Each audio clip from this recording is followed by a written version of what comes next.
Assalamualaikum warahmatullahi wabarakatuh.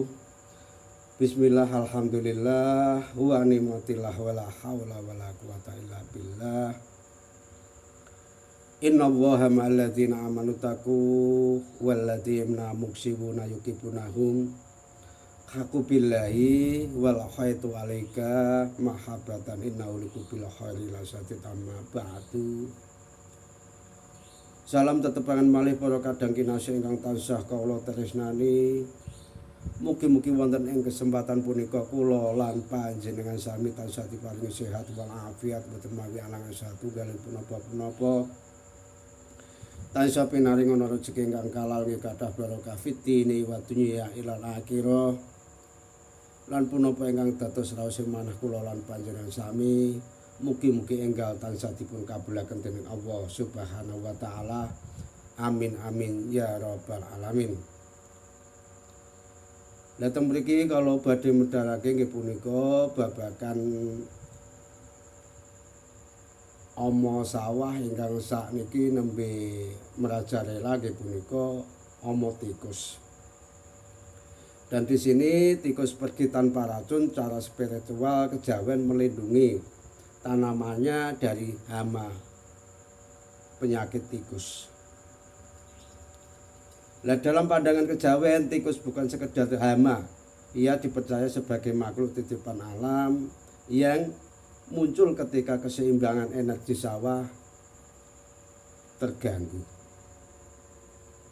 Nah, karena itu orang-orang Jawa dahulu tidak langsung membasmi, akan tetapi menenangkan energi alamnya itu tadi. Lah, pola spiritual kejawen mengusir tikus sawah. Yang kesatu adalah niat dan tata batin.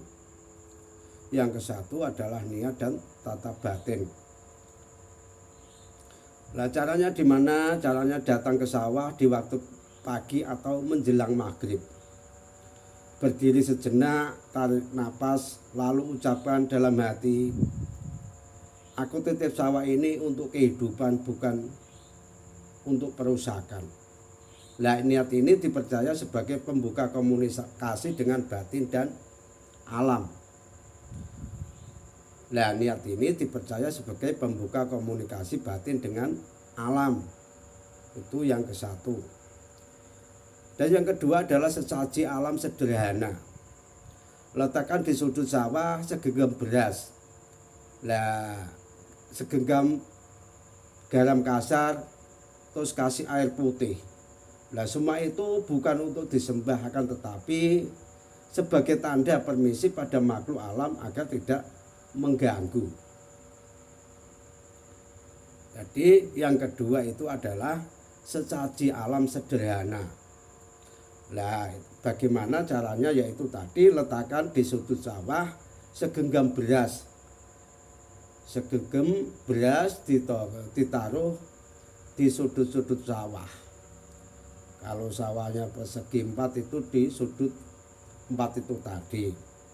Lalu juga kasih segenggam garam kasar itu atau uyah krosok.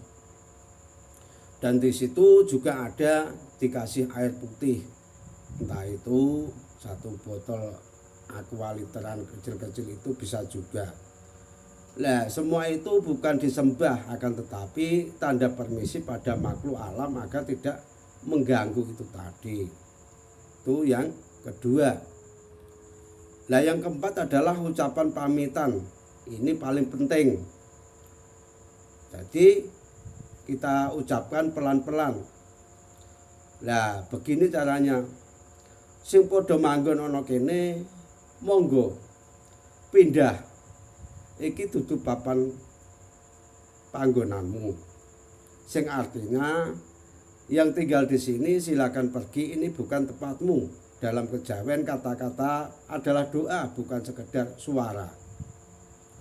Jadi yang ketiga itu tadi adalah ucapan pamitan sing paling penting. Ucapan pelan tapi penting. Caranya di mana? Nah, ya, seperti ini. Sing padha manggon ana kene, monggo pindah, iki dudu papanmu. yang artinya yang tinggal di sini silakan pergi, ini bukan tempatmu. Nah, dalam kejawen kata-kata adalah doa, bukan sekedar suara. Nah, itu tadi yang ketiga. Nah, ini yang keempat adalah menjaga laku petani. Nah, orang tua dulu percaya sawah sering dimaki, itu tandanya tikus bakal banyak. Nah, kadang wong sing nesu emosine tinggi ning sawah iku iso ndatangno omo penyakit. Dan orang tua dulu sawah harus dijaga dengan sabar. Nah, ning kono dengan kesabaran itu insya Allah hama penyakit akan berkurang. Seperti tikus itu tadi. Karena emosi buruk bisa mengundang energi perusak itu tadi. Nah, jadi filosofi kejawen alam ora bisa dipaksa, ananging bisa diajak rembugan. Alam tidak bisa dipaksa tapi bisa diajak berdamai. Ketika sawah kembali seimbang, tikus akan pergi dengan sendirinya tanpa racun, tanpa dendam alam itu tadi. Nah, itu tadi yang keempat.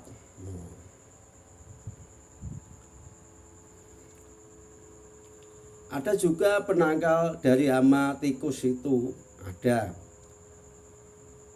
Coba mari kita dengarkan sungguh-sungguh, mudah-mudahan nanti bisa ada manfaatnya bagi para petani. Yang doanya begini, ucapannya begini. Orang tua dulu.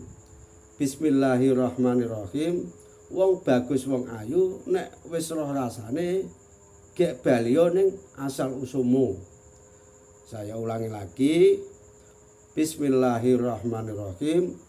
Wong bagus wong ayu nek wis roh rasane gek balio ning asal usulmu.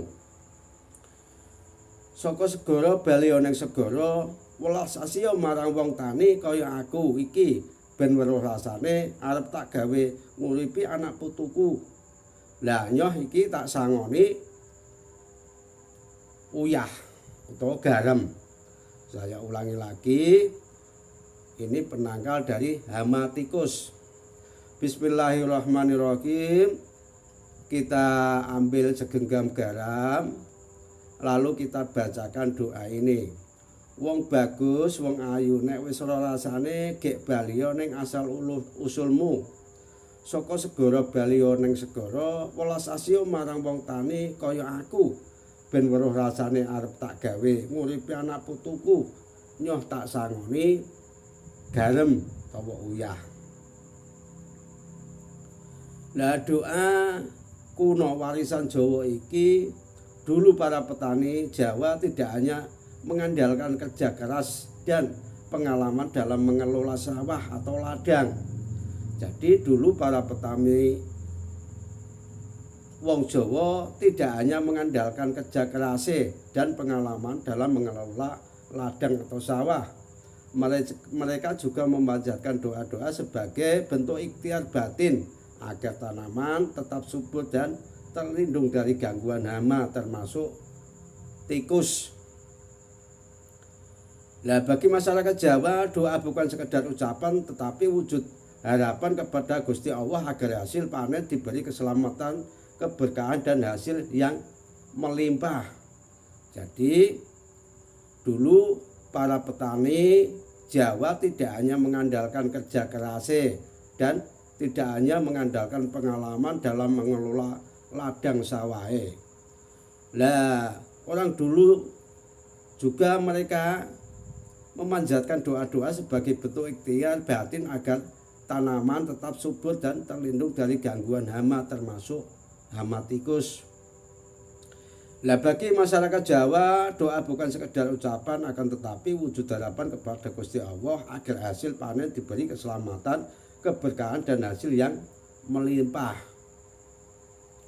Lah, makna filosofinya menyatukan usaha lahir dan doa batin, memohon perlindungan atas tanaman, menjaga keseimbangan antara manusia dan alam, dan menumbuhkan rasa syukur kepada Sang Pencipta. Lah, pitutur Jawa sing nandur kudu sabar, sing nyambut gawe kudu tekun lan sing ndedonga kudu yakin. Ya iku mau pitutur Jawa sing nandur kudu sabar, sing nyambut gawe kudu tekun lan sing ndedonga kudu yakin. Jadi orang yang menanam harus sabar, yang bekerja harus tekun, dan yang berdoa harus yakin. Itu tadi pituture wong Jawa. Lah pesan para leluhur, panen yang baik tidak hanya berasal dari benih yang unggul, akan tetapi juga dari hati yang bersih, usaha yang sungguh-sungguh, dan doa yang tulus.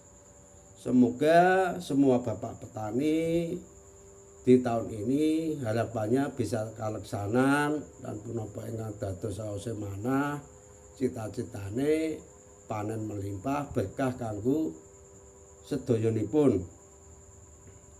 Itu tadi. Nah, tadi pesan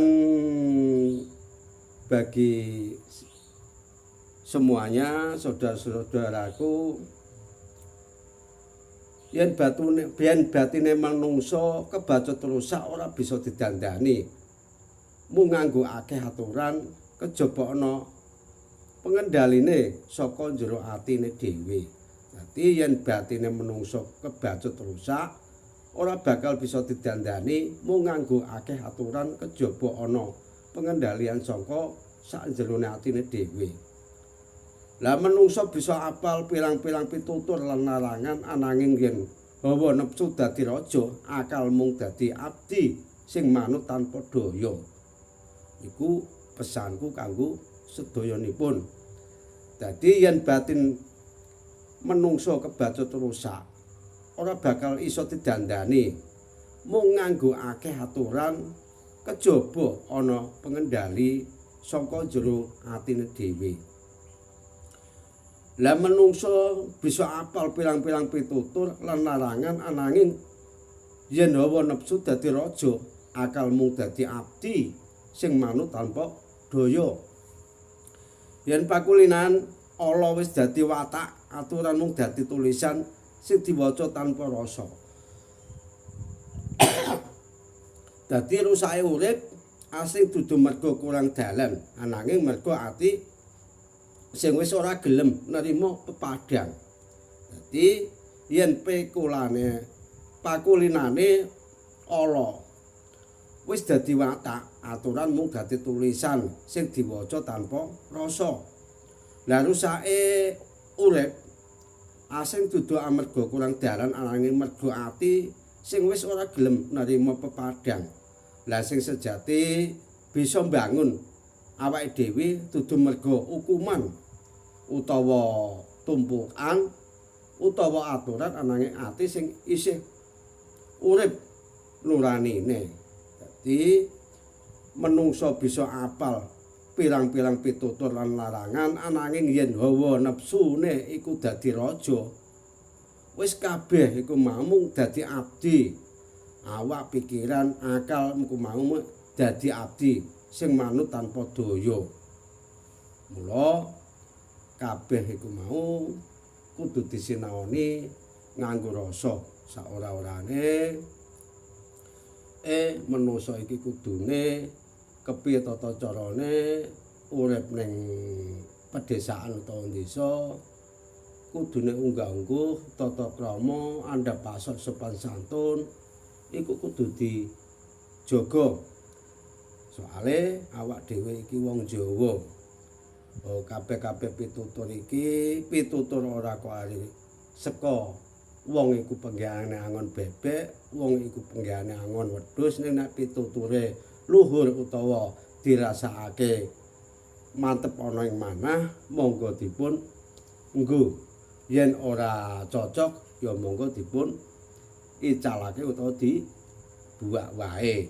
Namung niku ingkang saged kawula sampaiake tentang niku wau tata carane punapa niku menanggal tikus. Dadi mbah-mbah kula lan panjenengan sami niku wau wonten pesen kanggo ndedonga nek sawahe utawa tandurane dipangan tikus di kon nganggo tata cara sing kaya sing wis tak ucapno wonten ing dhuwur niku wau. Kala kinten ngalap cekap kirang langkung nggih kula pribadi nyuwun agunging pangapunten. Akhirul halam wallahu a'lam bishawab. Wassalamualaikum warahmatullahi wabarakatuh.